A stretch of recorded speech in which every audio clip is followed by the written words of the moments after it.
সেনজেনভুক্ত দেশগুলোতে যারা স্পাউস সহ স্টুডেন্ট ভিসা অ্যাপ্লিকেশন করতে চান অর্থাৎ স্পাউস সহ অ্যাপ্লিকেশন করে ভিসা নিয়ে মাইগ্রেট করতে চান, তারা কোন কোন দেশে অ্যাপ্লিকেশন করা উচিত, কেন করা উচিত, সেই নিয়ে আমার আজকে এই ভিডিওটি।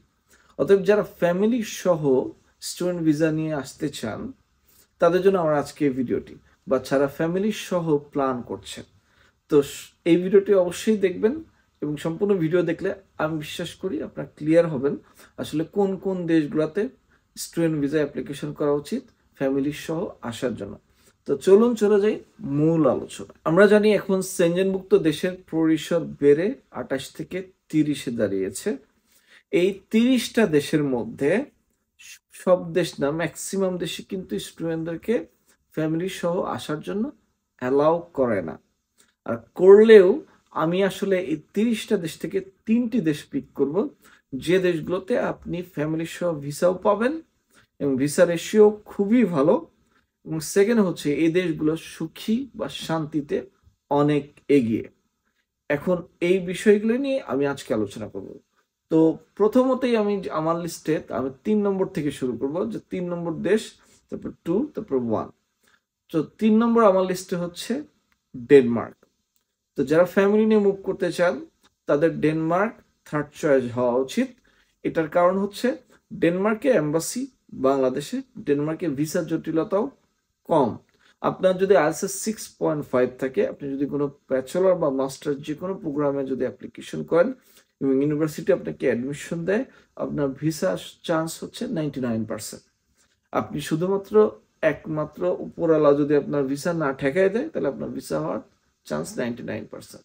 তো সেক্ষেত্রে আপনি ফ্যামিলি সহ শুধুমাত্র অতিরিক্ত ব্যাংক স্পন্সর দেখিয়েই বাংলাদেশ থেকে এম্বাসি ফেস করে আপনি ডেনমার্কে আসতে পারবেন। আর ডেনমার্কে আপনার স্পাউস যিনি থাকবেন, অর্থাৎ মেইন ক্যান্ডিডেট তো হচ্ছে স্টুডেন্ট, স্পাউস হিসেবে যিনি আসবেন সেটা হাজব্যান্ড এবং ওয়াইফ যেই হোক না কেন, সে কিন্তু ফুল টাইম কাজ করার অনুমতি থাকবে। আর এই ফুল টাইম কাজ ডেনমার্কে করার অর্থ হচ্ছে আপনার টিউশন ফি কিন্তু মেকআপ করে ফেলবে আপনার হাজব্যান্ড, এবং থাকা খাওয়ার খরচও হয়ে যাবে। আপনি যদি পার্ট টাইম জব করেন, মনে রাখবেন যে আপনি স্টুডেন্ট অবস্থা থেকে আপনি সেভিং শুরু করলেন, এবং আপনি পড়াশোনার পরে পোস্ট স্টাডি ওয়ার্ক পারমিটে যেতে পারবেন, এবং আপনার হাজব্যান্ড যদি ফুল টাইম জব পায় বা আপনি যদি ফুল টাইম জব পান, সেক্ষেত্রে আপনার থাকাটাকে আপনি লঙ্গার করতে পারেন।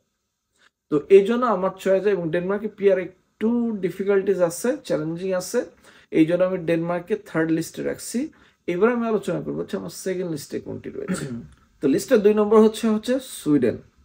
সুইডেনের এম্বাসি বাংলাদেশে রয়েছে, এবং সুইডেনে ব্যাচেলর এবং মাস্টার্স করার জন্য বাংলাদেশি স্টুডেন্টদের জন্য আইএলটিএস 6.5 বাধ্যতামূলক করেছে, এবং আপনি সুইডেনে ফ্যামিলি এবং বাচ্চা সহ নিয়ে আসতে পারবেন, এবং সুইডেনের ভিসা জটিলতাও অনেকটাই কম।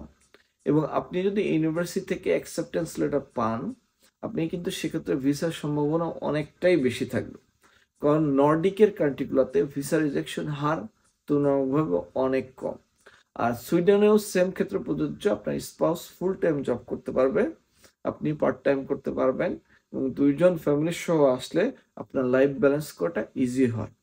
তো এই জন্য আমার লিস্টে হচ্ছে 2 নম্বরে আমি সুইডেনকে রেখেছি।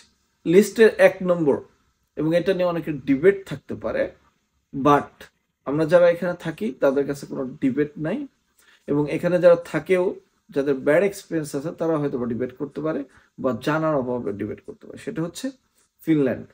এবং ফিনল্যান্ড টানা 7 বারের মতো সুখী দেশ হিসেবে নাম্বার 1 নম্বরে রয়েছে।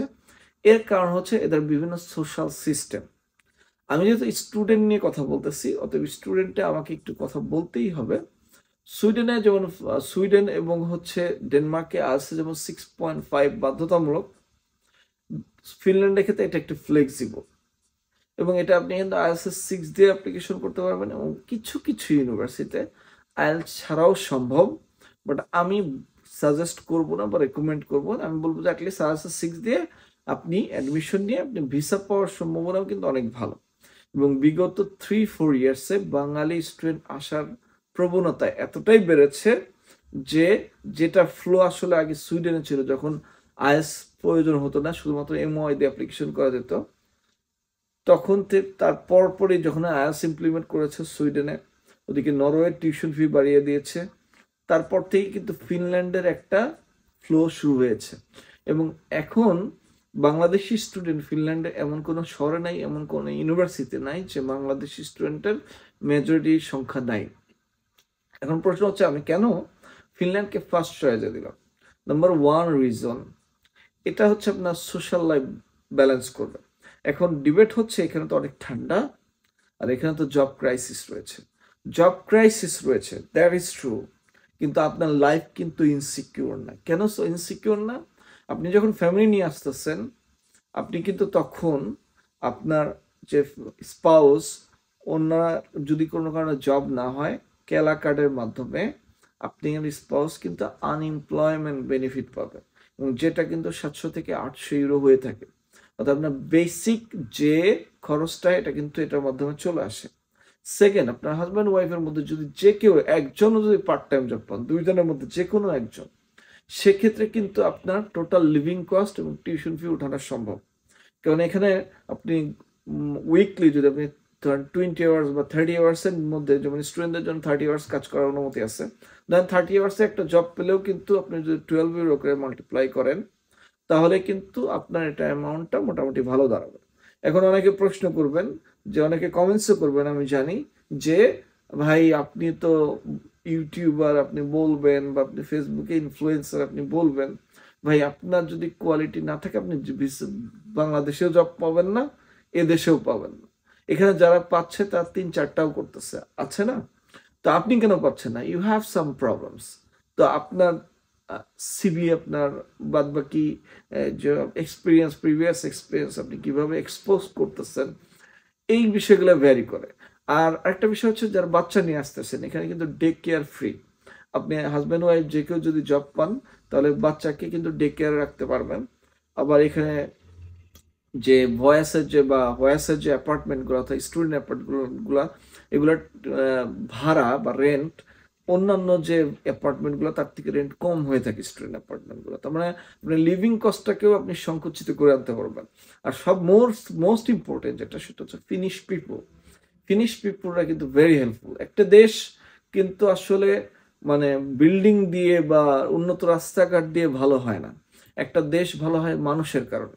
আর ফিনিশ পিপুলগুলোর সাথে আপনি কথা বললে আপনি কখনোই মনে হবে না যে তারা আপনাকে কোনো প্রকার রেসিজম বা এই রকমের কোনো কিছু ফেস করতে হবে না, যেটা ইউরোপের অনেক দেশে ফেস করতে হয়।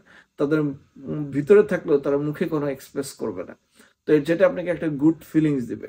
সর্বসাকুল্যে আমাকে বলতেই হবে যে যারা ফ্যামিলি নিয়ে আসতে চান, তাদের ফার্স্ট চয়েস রাখা উচিত ফিনল্যান্ড। আর আপনারা যারা ইউরোপে থাকেন নাই, তারা ধরেন দেশে বসে বসে স্টুডেন্ট কনসাল্টিং করেন, হ্যান ত্যান বুঝায়, কিন্তু যারা থেকে, আমি আজ 6 বছর ধরে 3টা দেশে ছিলাম, সুইডেনে, পোল্যান্ডে, ফিনল্যান্ডে। ওভারঅল আমি আমার ফিডব্যাক জানিয়েছি। দ্বিমত থাকতেই পারে, I don't have any problem. So আপনারা আপনার মতামত দিতে পারেন। Thank you very much for watching my video. Have a nice day.